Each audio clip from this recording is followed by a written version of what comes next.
লাস্টে ওর মামাটা জয়েনিং করেছে।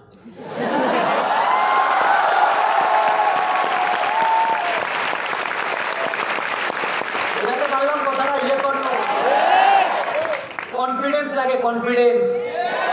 আমি আমার সাবজেক্টের প্রতি 100 না 2000% কনফিডেন্স আছে।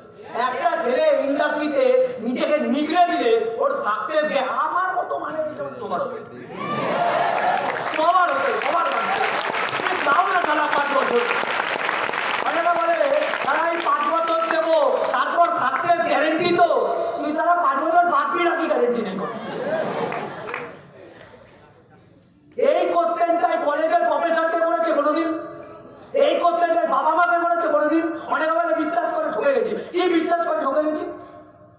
বাবা মাকে তো ছোটবেলা থেকে বিশ্বাস করেছিলাম। প্রত্যেকটা বাবা মা বলেছে বাবু পর পর পর, গাড়ি বাড়ি পড়লেই হয়।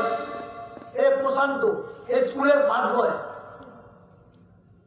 ও তো স্মার্ট ভ্যালি জবে দিয়ে ও এখন কি ওর হয়নি তো গাড়ি বাড়ি ভালো পড়াশোনা করেছিল, চাকরি তো সারা পাইনি, তারপর তো স্মার্ট ভ্যালিতে এসছে।